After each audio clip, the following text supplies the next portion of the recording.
இயற்கையாடிய கோர தாண்டவத்தால் 25 அப்பாவி தொழிலாளர்கள் பனிச்சரிவில் புதைந்துள்ள சம்பவம்தான் உத்தரகாண்ட் மாநிலத்தையே உலுக்கியுள்ளது. அடுத்தடுத்து அங்கு நடந்த சோக சம்பவம் என்ன என்பதை பார்க்கலாம்.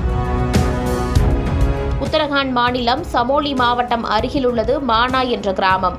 இந்த கிராமம் இந்திய திபெத் எல்லையில், அதாவது கடல் மட்டத்திலிருந்து 10,499 அடி உயரத்தில் உள்ளது.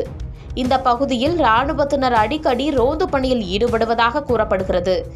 திபெத் எல்லையை நோக்கி செல்லும் பாதையில் தேங்கி கிடந்த பனிக்கட்டிகளை அகற்றும் பணியில் PRO என்ற அமைப்பினை சேர்ந்த 57 தொழிலாளர்கள் ஈடுபட்டிருந்தனர். பணியில் ஈடுபட்டிருந்த சில நிமிடங்களில் இயற்கை தனது ஆட்டத்தை ஆடத் தொடங்கியுள்ளது.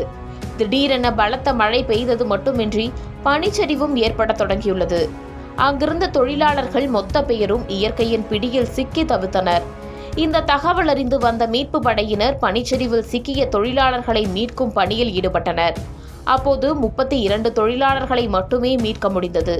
மீதமுள்ள 25 தொழிலாளர்களை மீட்கும் பணியில் மீட்பு படையினர் தீவிரமாக ஈடுபட்டு வருகின்றனர். அங்கு கொடூரமான பனிப்பொழிவும் மழைப்பொழிவும் நீடித்து வருவதால் மீட்பு பணியில் சுணக்கம் ஏற்பட்டுள்ளது.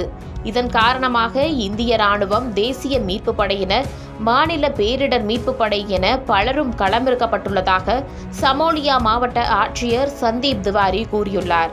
இந்த விபத்தில் உயிரிழப்புகள் குறித்த எந்த தகவலும் வெளியாகவில்லை. மீதமுள்ள தொழிலாளர்களை மீட்கும் பணியில் மீட்பு படையினர் தீவிரம் காட்டி வருகின்றனர்.